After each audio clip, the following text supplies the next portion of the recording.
Hello everyone and welcome back to Classic Comics. So today I'm going to be reviewing Batman number 110 here. Now I haven't posted in a little while here, really not much in the last month. I've been taking some college courses, and over the summer it's accelerated, so it's kept me pretty busy. And then I had to spend a week with my National Guard unit. And then right after I did that, there was a death in my family, and I had to spend some time dealing with that. But the class, at least for the summer, is winding down, and I'm not going back to my unit for maybe a couple of months, so my schedule is going to be opening back up here a little bit.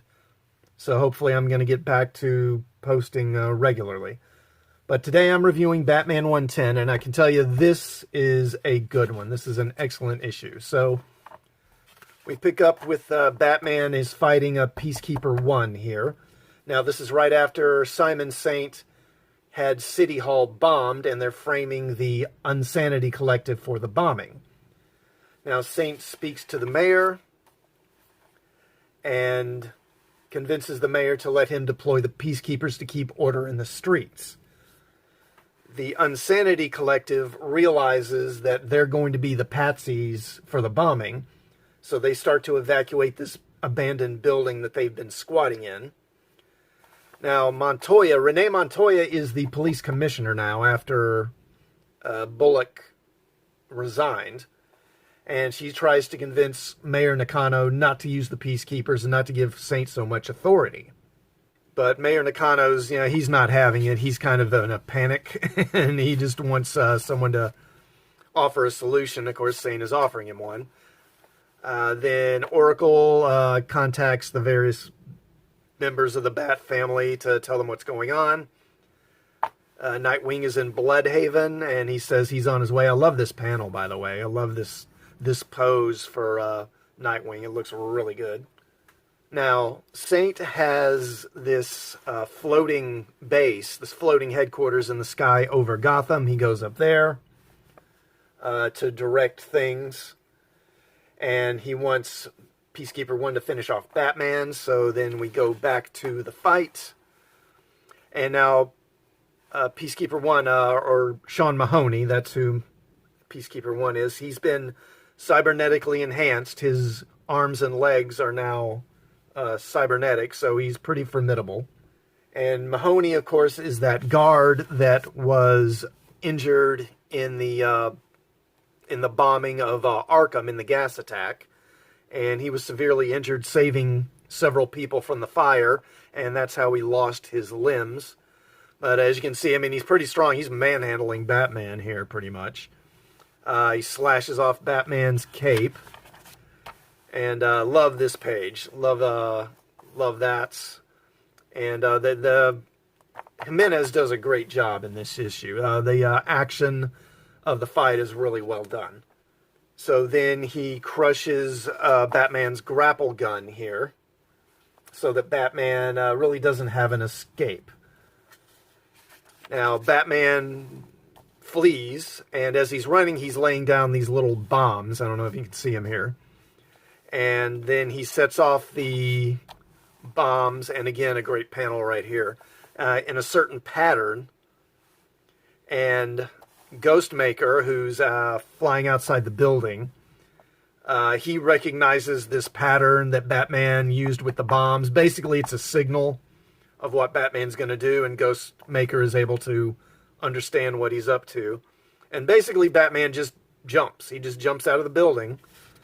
And again, he has no grapple gun, he has no cape to slow his fall or anything, so Ghostmaker 1 jumps out of his jet and catches Batman and saves him. And then I love this panel right here, these two panels with Peacemaker and Batman facing off and just glaring at one another. That's really good. And Peacemaker wants to finish Batman off, but Saint says, don't worry about him, he'll wait. I've got a more important task for you to take care of. They regroup on Ghostmaker's plane. I forget the name of his plane. And then Harley realizes that Peacekeeper 1 is Mahoney, And she knows who Mahoney is from her time in Arkham. And she says that he had a reputation as being a sadist. And basically he wasn't liked. Let's just say that. But Batman points out that to the city, you know, he saved several lives during the gas attack. So to the city, Mahoney's a hero. And while they're discussing this, Oracle contacts Batman and tells him, hey, I've got several helicopters that are moving towards this building, this particular abandoned building. And Batman realizes that they're going after the Insanity Collective, and he says, you know, we need to get there fast to save them. And they're clearing out the building they've been in, but they're not fast enough, and the Peacekeepers arrive. And so Miracle Molly here, she just surrenders and says, you know, we won't fight, we won't resist, because, you know, they have children there. And then Peacekeeper 1 says, yeah, we're encountering armed resistance, request permission to kill the Insanity Collective, and Saint gives it. So, I mean, he's just lying. Now, there is a backup story here with Ghostmaker. I mean, it's okay. I've never really cared much about these backup stories that we've been getting in the Batman books. But the main story here is just, this issue is just excellent. This is when we see the events that have taken place over previous issues finally start to bear fruit, and the villain's plan goes into motion. There's just so many things that are happening at once here. Saint's plan, the fight between Batman and Peacekeeper 1, and then the Scarecrow is supposedly lurking out there somewhere, and they're waiting for him to make his next move. Then you've got the political aspect of the story with the mayor and Montoya wanting to oppose this. And it's just a really good mix of action and storytelling. Usually even good comics these days tend to have a little too much talking and not enough action. But this issue really balances the two very well. What's interesting here is that we know what Saint is up to. We know he's going to win. We saw this in Future State. So seeing how it's all playing out, how it all happens, is kind of the allure to this story. Usually you aren't too excited because you know Batman's going to win in the end. But now we know that actually Batman's going to lose. He's going to lose control of Gotham, so it adds a little suspense to the story. I think that Tynion isn't going to let Batman be defeated without some kind of human cost as a part of it. So I wonder if another character, perhaps Ghostmaker, will be killed at some point during the story.